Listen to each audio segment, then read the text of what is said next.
went to the motorway control, and the controller there had a telex from Hull to say that at some stage during the day there would be this human organ, liver, would be brought down and had to be transferred to the Cromwell Hospital in London.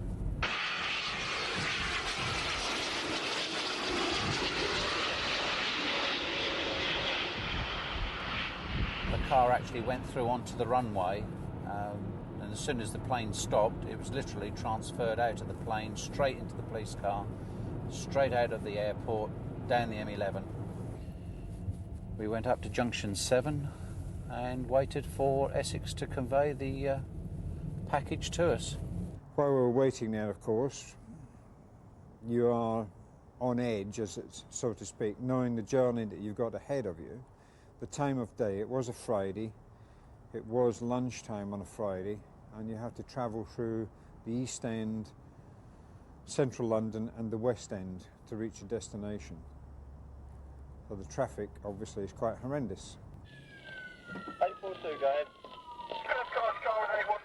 The reason we were told there was no helicopter available is because it was defective, and at that time I think we were only running one helicopter, so it was purely left to road transport. Eventually we were told that the other police car was on its way, and then it was very much a case of all systems go. I didn't realise at the time, but we were told that human organs can only last so long outside a human body. And in the case of this liver, it was quite clearly pointed out that did we not go to the hospital by 12:30, then we might as well abort the run. In fact, we would have been directed to have aborted it, because it would have been useless after that time. Up to a few years ago, there was a considerable limitation on the time that you had with respect to an organ maintaining its viability. There was only a period of about 5 hours from the start of cold perfusion until when the vessels had to be connected up in the patient having the transplant and blood allowed to flow through the liver. After 5 hours of perfusion with the older solution, the liver becomes damaged irretrievably and won't sustain function if it was transplanted. Once we'd left the motorway, travelling at quite high speeds, one spot I think we were up to about 120 miles an hour there. I knew what the route was.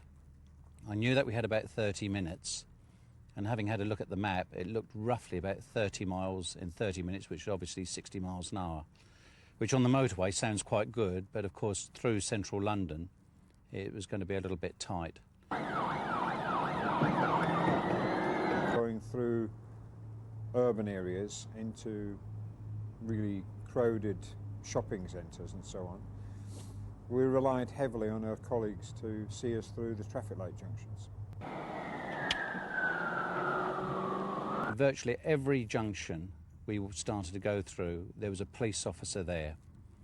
And it was very soon after we had the Central Command Control Complex put into operation.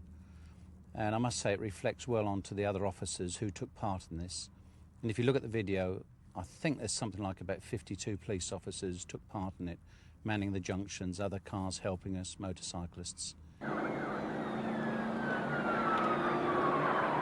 Once the liver is removed, it's then kept in a special box, which is again cooled so that there's no flow through it, but it has the preservation solution in it and its temperature is kept low.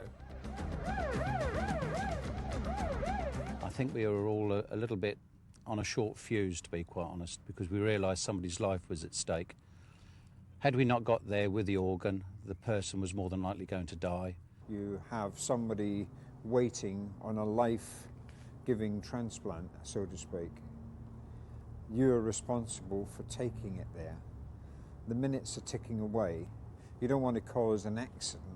At the same time, you want to get there as quickly as possible, but of course as safely as possible, bearing in mind what you're carrying in your vehicle.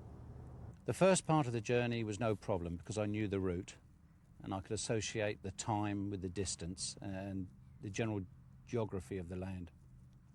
But once I got through Trafalgar Square, I'm a little bit lost over West London, and I genuinely there thought we're never going to make it. And the seconds ticked away and the miles didn't seem to come up fast enough.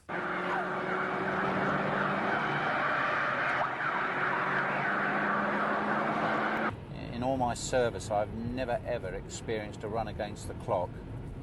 Yes, I've had emergency calls, I've had fast runs, but I've never ever had a run against the clock. It was the first one and the last one.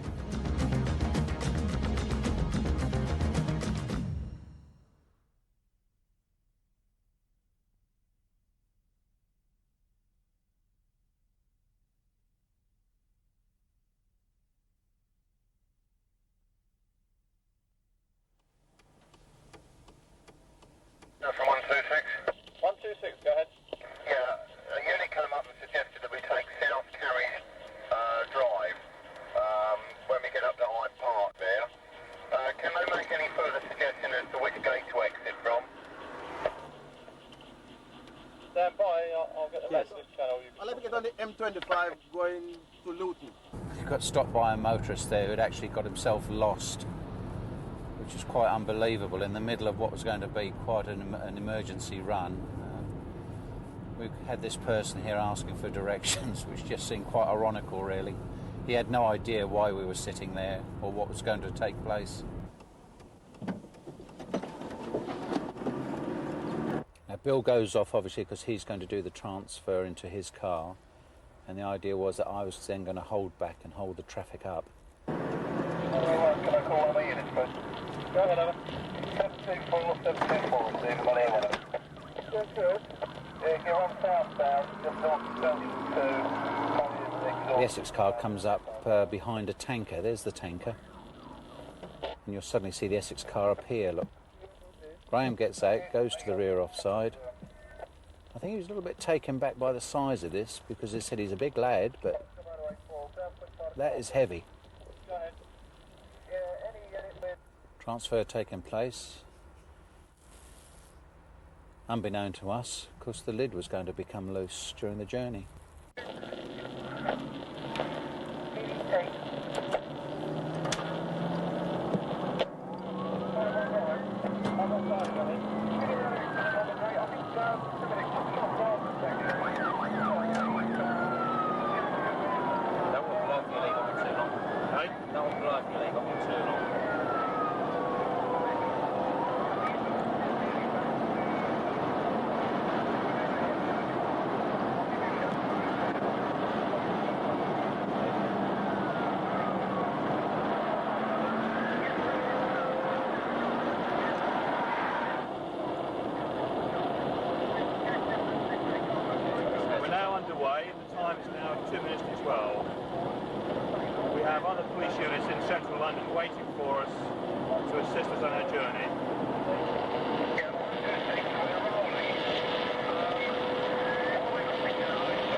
As soon as we got onto the motorway, we encountered roadworks, and as you'll see from the video, a lorry blocked our passage straight away, which was a little bit frustrating. But once we'd cleared the roadworks, we had a free run down, I think topping around about 118 miles an hour.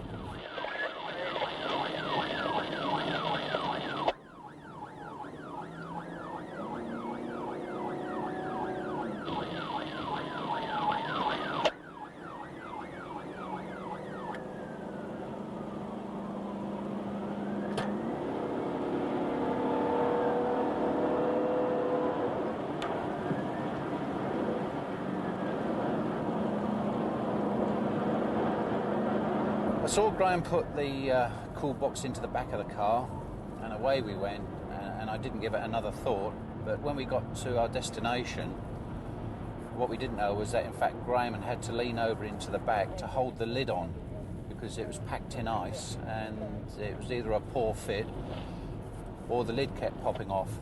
So during the entire journey, Graham was leaning into the back, holding the lid down on this box, and also trying to give a commentary for other vehicles and other police officers to our location.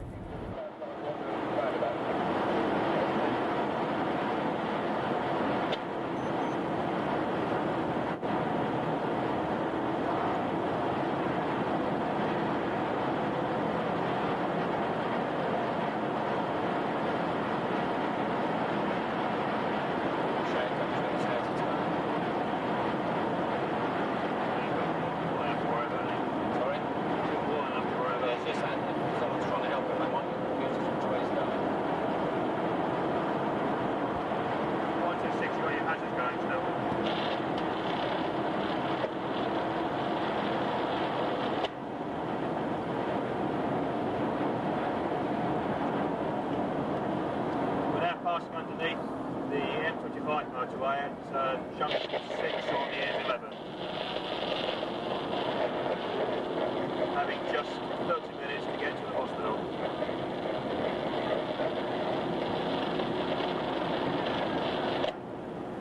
The cars we were using at the time were Rover 3.5 SDIs. A good strong car, reliable. Although at this stage the mileage was exceptionally high on the patrol cars.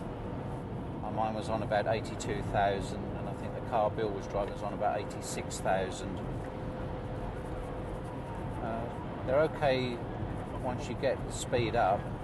They're not particularly fast on acceleration, but they're a good motorway car.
said earlier, we'd worked out that we'd have to average about 60 miles an hour to achieve our goal.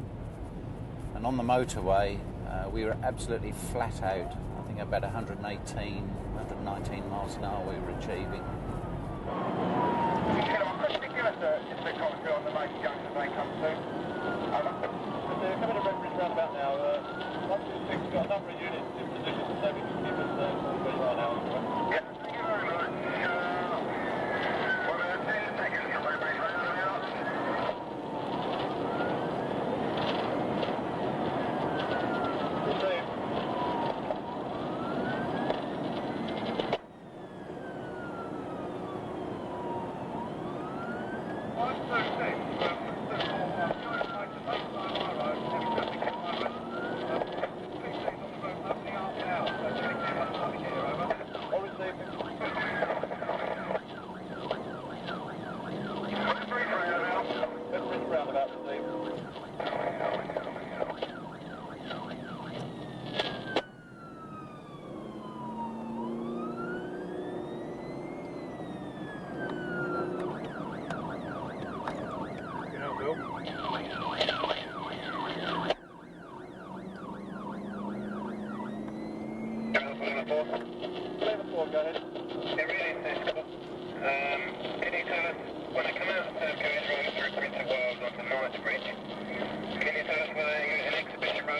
Now we're going through the George and straight into heavy traffic, and you can see the speed down here. Look, we're down to 2 miles an hour.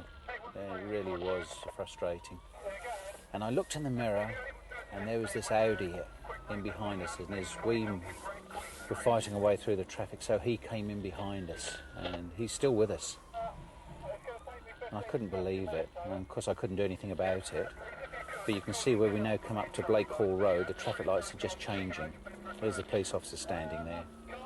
They change because we go sailing through, and he got caught, and quite right too. There's a little bit of a liberty, that was. We're now coming up to the Green Man roundabout, and there's another patrol car there where the crew have got out and stopping all the traffic. And in an attempt to help us even more, when they realised we were getting through here, they actually drive through ahead of us down High Road, Leytonstone. I think he left his operator standing at the junction. And when we go down this narrow section of effectively the A11, you can just see him going down the offside in an attempt to get to Church Lane. But this was very fast down here. I know some people will look and say, well, it's only 50 odd miles an hour, but that is fast for the conditions. As I said, if any pedestrians had walked out of there, I'm afraid they'd have been collected. Successfully through. That's probably going to be one of the worst parts that we were going to encounter. It's always congested through there. And once again, there is no room for these large vehicles to get out of our way. I mean, he's desperately trying to get out of the way. It's a Friday, and there's all the traffic coming out of London. They just want to get away for the weekend. Pedestrian crossings, you can see how we swung right over to the near side to get maximum vision. You never know when someone's going to run out from between effectively parked vehicles. There's another crossing down here somewhere. Yeah, another one, and you can see with the stationary vehicles, you never know when someone's going to walk out or run out. Just going past Leytonstone Police Station. And then it's just beyond here where you'll see I go to the off side of the road. Another one lets you know there's two about. No great speed, look, 40 odd miles an hour.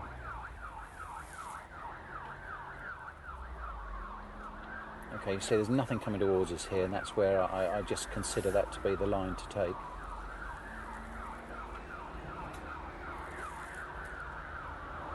60 odd miles an hour, yes, that's quite fast for down this road.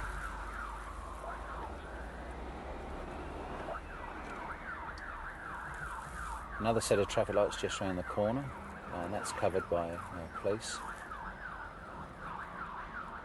Straight through on the red again. Once again, straight over to the offside again. In some ways, you can see from my position, I'm using Bill as a shield. But you can see that I've got to keep close to him, just in case some people say, oh, there goes the police car, can afford to pull out or do a right turn.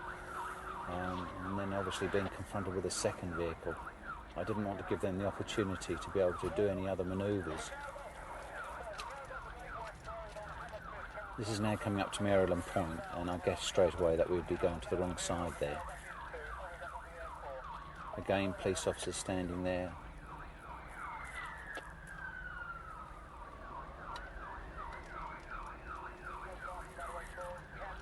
I think if people see this, they get a different perspective of traffic officers. It's not just sort of booking motorists all the time or chasing motorists. We do have varied duties.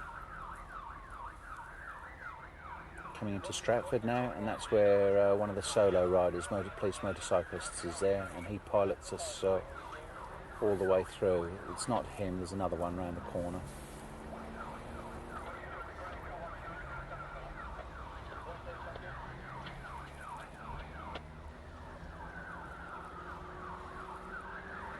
An entire journey, having come into High Road Leytonstone, is all in a 30 limit. So it'll give you some idea of the speed in these types of area.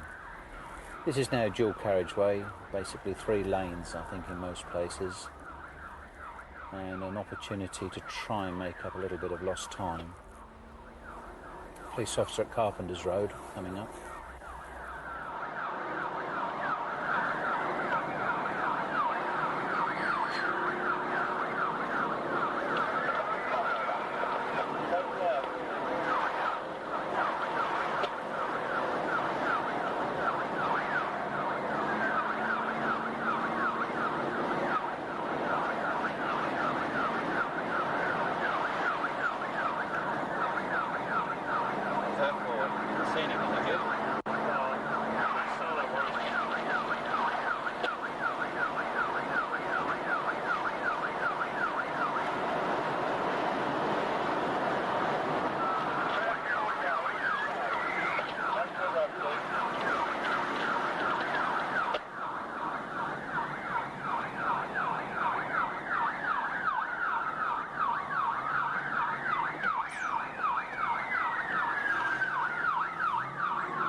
I think it was just as we came over Bow Flyover, there was a comment made in the car, I think Steve made it, about the brakes smelling.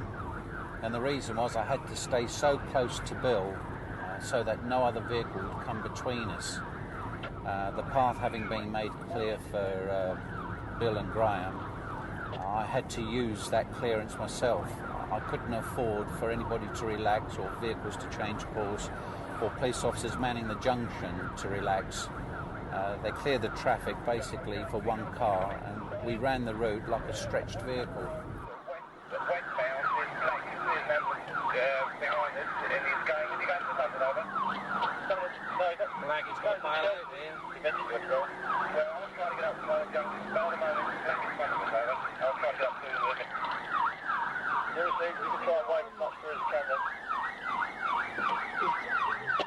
Don't turn your wheel, mate.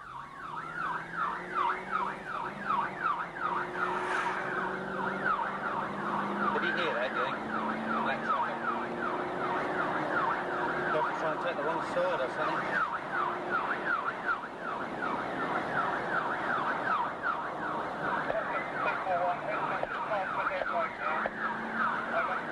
Is that for Debt Road?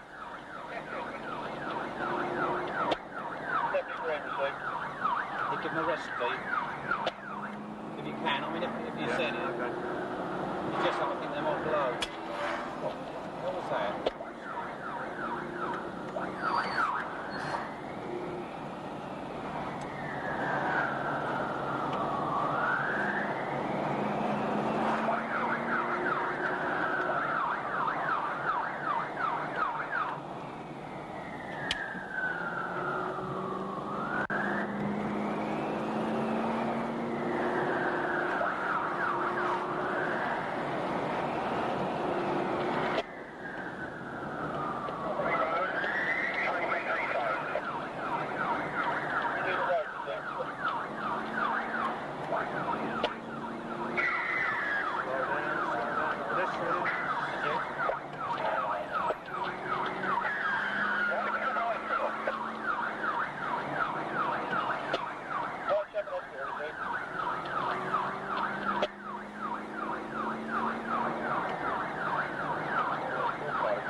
continued and got towards Gardener's Corner, and traffic was a little bit heavy, and I think Bill went to the offside,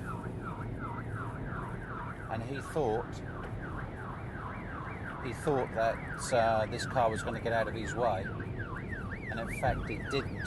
So in other words, he was balked.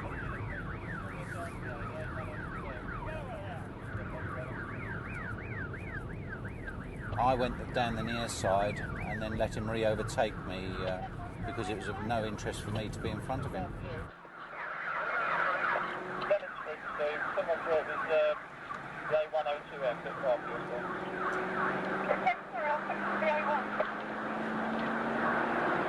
City poppers, aren't they, with bugles? 248, Steve. 2037, 10.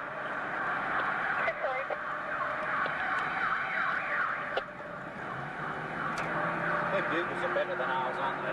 When we cleared Gardener's Corner, you can hear on the video that there are two-tone horns, and they in fact were City of London solos, motorcyclists, who took up the escort, made a clear path for us, which was very, very much appreciated. By the old Ford slip bus driver. Steve.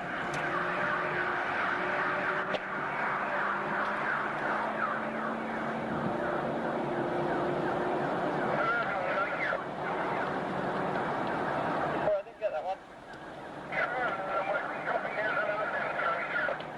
Steve.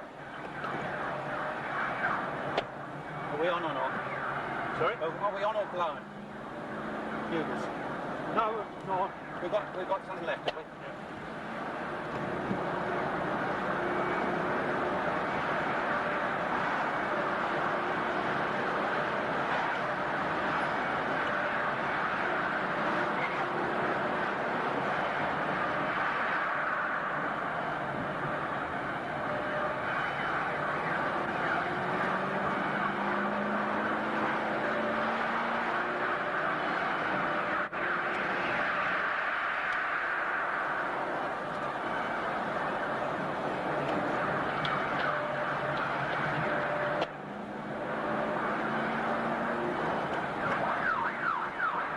Approaching Blackfriars, going through the tunnel, and you'll see the camera will adjust accordingly for the different light.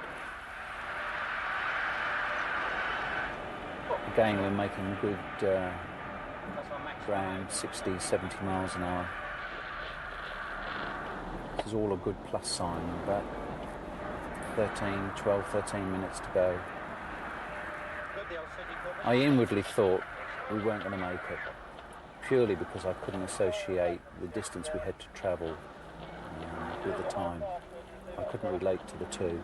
I was all right over the east side of London, but over the west side, it was just a case of just following the car in front. I just resigned to the fact that I thought possibly we weren't going to make it. Yeah, I've contacted the hospital. I've given them an ETA of 10 minutes. All right?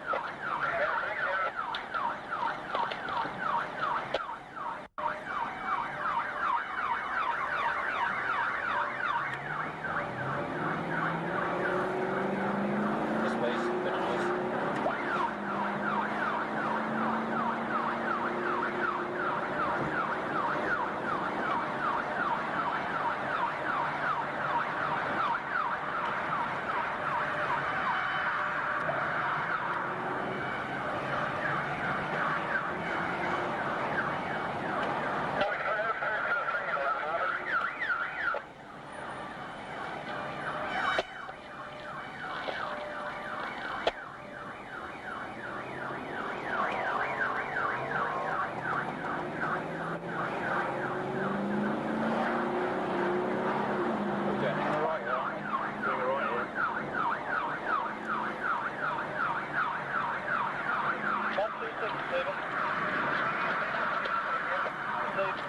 They're going to send you the wrong side of the mail, driver. On the opposite side of the Reading place, driver.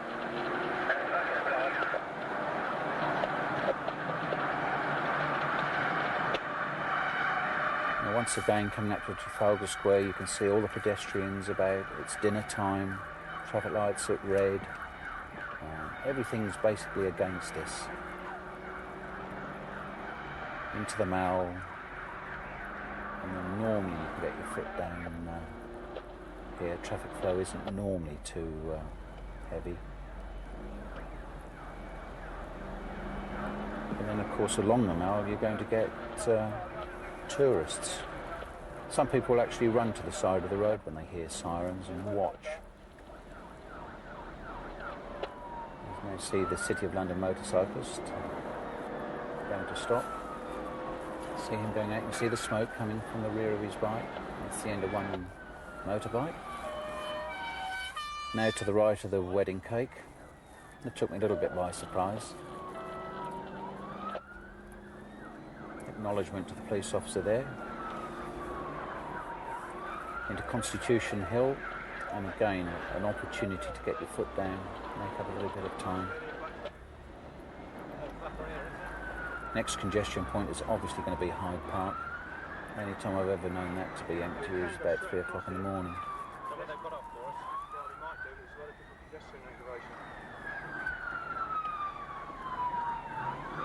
I've been warned by Steve that we could go through here, and sure enough, away we go. Redirected, coming out the other side, instead of Knightsbridge. We're now going straight through into South Carriage Road because of congestion. That, at the end of the day, was probably the saving grace in this run.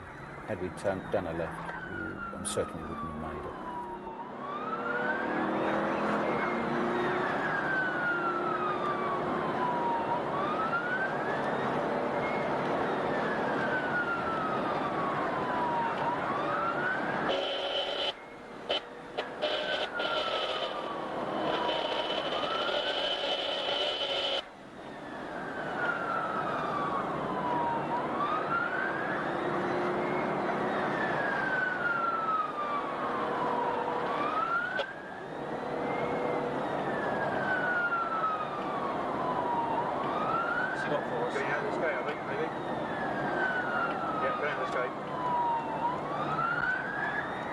Doing a right turn here.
See, there's a set of traffic lights, they're obviously red for us, and a foreign lady driver came out and did a right turn, which I don't think pleased Will.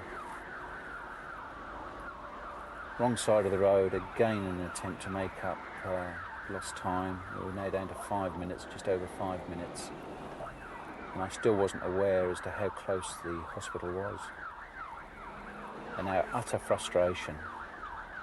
Down to 1 mile an hour with nowhere to go. The curb's too high to go on. And people doing their best, taxi driver like waving us through. And now we're going to do a right turn alongside this traffic. There is in fact a police officer there, you may just glimpse. And then as soon as we do the right turn, the entrance is on the right. only to find that that's been blocked by some inconsiderate person who couldn't understand what the words "keep clear" meant on the road surface. You can just see the "keep clear" as we turn in. Well, there's actually a porter waiting at the entrance to the hospital just there. Out gets Graham. Bill opens the door for him. Out with the box. In fact, I think I'd got out of the car here now. Graham goes away, and then you've got Bill just collapsing on there, and I think I just give him a pat on the back, actually. I thought you did exceptionally well.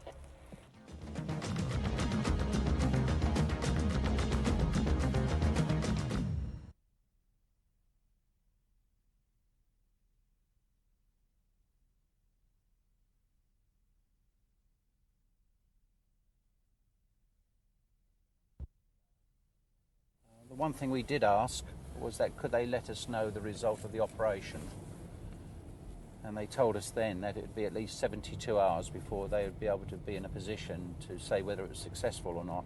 After an operation done in the non-emergency state, that is the patient, reasonable clinical condition, then recovery is pretty rapid. They can be sitting out of bed on the second or third day and can be discharged from hospital in the second week, 10 to 14 days. When I came into work on the Monday, there was an entry in our parade book up at the motorway from the surgeon at Cromwell Hospital to say that it was a successful operation. Had it not been, I don't suppose anybody would ever have seen this video. When we were told of the success of the operation,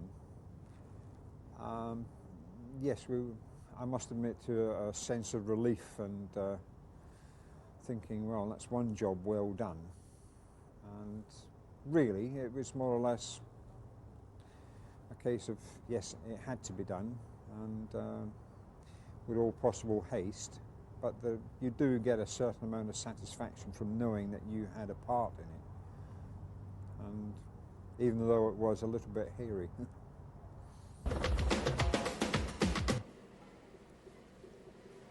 The liver is a vital organ for the body's function. It is a chemical factory. It's the largest organ in the body. It's like the size of a football, weighs between 1 and 1.5 kilogram. It converts substances from the food that are needed for the functioning of tissue cells. It also excretes substances from the body which are taken in inadvertently. If you are carrying out a transplant surgically in a patient, you can't put in a big liver into a small space and vice versa. So that means, again, that one needs to have a surplus of donor organs if one of the right size is going to be available for a particular patient. There is no artificial liver to keep patients alive and in good condition until transplantation can be performed. That is when their own liver fails. This is unlike the situation with kidney transplants, where there is an artificial kidney which patients can remain on for months or even years until a suitable organ becomes available for them. In 1987, when the liver run took place, this was the only video car in the Metropolitan Police, and certainly I understand it to be the only marked car in the UK which had video facilities. This is the in-car video systems which is used by the Metropolitan Police. It's commonly known as the Provida in-car video system. It consists of the camera, which has various functions on the side. And then on the monitor, you can see that we have the date at the top left, time top right, and this will be the speed of the patrol car, and PP is police pilot.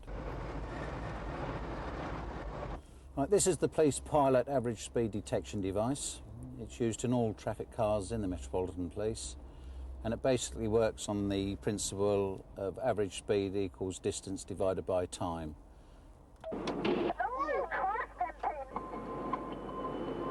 The controls for the camera all run off the remote, which is suitably placed here. You have your record button, the stop, play, fast rewind, fast forward, pause, reset, the memory facility, and then the camera controls for zooming out and zooming in. So everything is used from the remote control. The system that you see here in this car is now the updated version of the original one that was used in 1987 when the liver run took place.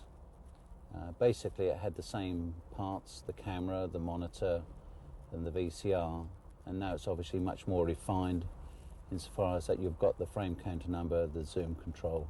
On the latest generation Provida systems we have the front-facing camera, and we also have a rear-facing camera which can be selected by the operator by just pressing a switch. What do you mean? The reason for the rear view monitor is so that when you stop a person, a motorist, who's allegedly committed an offence, we can invite him back into the patrol car, sit him in the back, and he can then see the relevant part of the tape.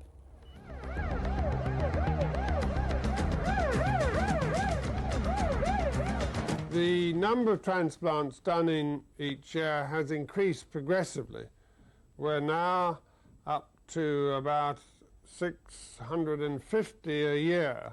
The total number of donor organs is about 800, so we're getting near the limit of transplantation with respect to available organs. Again, it was an important sort of milestone, if you like, something which I can view in the future and say, well, I did that. Perhaps I've saved someone's life. And that's really the most that you get out of it. The satisfaction, although it's probably happened before, it's happened since. I think the main thing is that that is a record of something I was actually involved in, whereby someone or someone's life was saved. I've been driving police cars since 1969. I've been involved in pursuits, ambulance escorts and emergency runs, but I've never ever had to run against the clock. This is the one and only time that it happened, and it's very rewarding to now look back on to think that it was successful. The National Organ Registry has been set up to record the wishes of people in life with respect to whether or not their organs are used after death for transplantation to others. If that information is available, then the relatives can be guided in giving permission for the organs to be used so that other people's lives can be saved. The recipient was a young Israeli woman who I believe now is living in Israel. And from what I hear, she's doing very well. So, yes, it's nice to look back on and say, yes, we played a part in her survival. But the other thing we mustn't forget is there had to be a donor. Somebody had to die for it. And that's the downside of it.